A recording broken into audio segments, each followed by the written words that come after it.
So far in this series, we've been looking at the idea of forward head posture. I want to finish up on that topic by looking at two more things, and then we can get into the specifics of a better mental model for understanding the optimal orientation and position of the neck and head. First, I just want to clearly explain what causes this kind of forward head posture, where the head seems to be drooping massively. Aesthetically, this looks noticeably bad. I would say it really isn't much worse than an average posture like this, but it definitely looks worse. Anyone can see that something is off here, whereas a more average posture is not obviously wrong. What's happening when you have this look is that your rib cage is bent back and your neck is bent way down. This produces a severe angle between the torso and the neck. We can understand this as the face and the lower sternum being brought closer together, which massively reduces the distance between your head and your rib cage. We can't fix this problem by pulling our head back. That will take us to perhaps a slightly better looking posture, but our rib cage will still be bent back at the top and shoved forward at the lower end. We will have gotten our head up a little bit, which accounts for the improvement in the appearance of the head and neck, but our torso is actually likely to be in worse shape after such an adjustment. That is, the torso will be more bent and will be further forward out over the feet.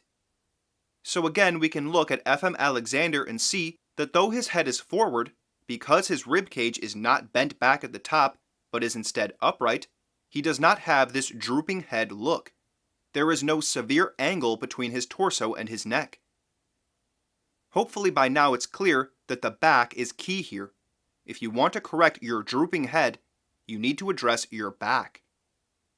Now let's examine the procedures and exercises that are used by those who believe in the forward head posture concept. Because if they're wrong about forward head posture, their solutions should also reveal that. The most common advice to deal with forward head posture is the Mackenzie chin tuck, where you pull your chin and head back. On first glance, this seems very bizarre. I say that because I would hazard to guess that almost no one wants the shortened jaw and double chin that is formed by this exercise. Why would we want to practice making a double chin? Is our goal to have a short jaw where the skin is bunched up? There is some lengthening that occurs when these chin tuck procedures are done correctly. You will be instructed to lift the back of your head while you do this, and that will stretch the muscles at the back of the head and neck a bit. However, the major downside of lengthening your neck like this is that you will be training yourself to think that the only way to lengthen your neck is to shorten your jaw. But that's not the case. We can get all of the same lengthening of the neck without pulling our chin back in this strange way. You will also hear people say to stand with your back against a wall and pull your head back so that the back of your head touches the wall too. This goes wrong for most people, and we can see that just by looking at example pictures. People pull their head back and down, shortening their neck. They will arch their back against the wall, bending the back and losing the support of their thoracolumbar fascia. They will retract their chin and restrict their airway. They will push their lower ribs forward and angle their sternum back. These exercises make no sense if you want to lengthen your back and use your thoracolumbar fascia. In my opinion, the idea of forward head posture is just simply wrong. It's possible to have your head drooping forward, and that is not desirable. But the explanation and the remedies provided by the forward head posture model for this problem are illogical if you understand how the back affects the neck and head. Let's look at the model that Jondo Massoero puts forward, which is based on F.M. Alexander's work as well as on Francois Delsart's ideas. We've seen that the upper torso rounds forward and up as the ribs get smaller in diameter. Massoero would have us continue that forward and up trajectory with the neck. This will cause us to have the back of our head well forward of the back line of the body. But Massoero would actually have us ultimately bring our head even further forward than what Alexander is showing here. We want the ear to rest in line with the frontal plane, which means it will line up with the upper sternum, lower sternum, iliac, and instep. However, for most, this will be a long-term goal, not something that is immediately achievable, but it's the direction we're going in.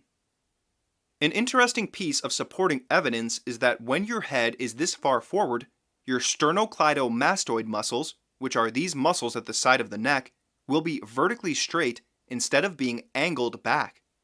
You can often see these muscles bulging at the side of a person's neck, especially when they try to lengthen their neck.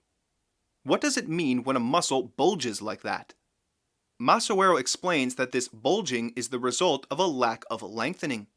When a muscle is properly lengthened, it doesn't bulge. It becomes smooth and difficult to make out under the skin.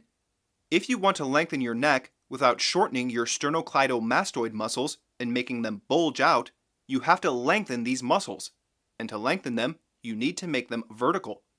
So this is another indication of why we want to move the head so far forward. We want to increase the distance between the chin and the front of the neck.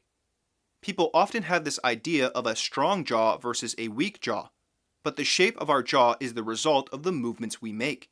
We can change how our jaw looks and functions by making conscious movements that counter our postural habits.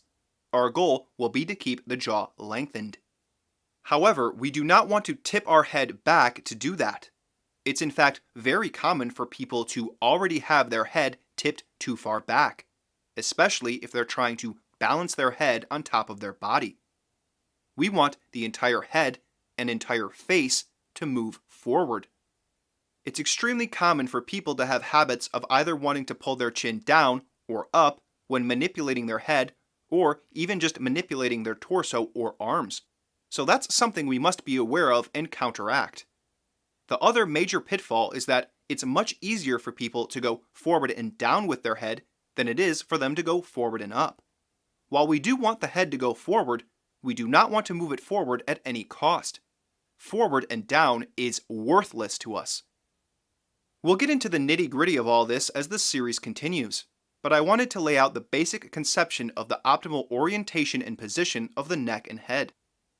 Before you attempt to adjust your head, it might be a good idea to spend some time observing yourself. Do you ever notice yourself pulling your head back? Do certain activities cause you to pull your head back more than usual? As I mentioned earlier in this series, pulling the head back was one of the first major clues that F.M. Alexander followed to understand his postural problems. It shouldn't surprise us that we are having a similar problem.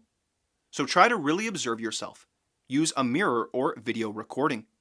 And if you find yourself pulling your head back, can you stop yourself? Experiment a bit and then join me next episode, and we'll start to look at how we can adjust the neck and head in a rational way.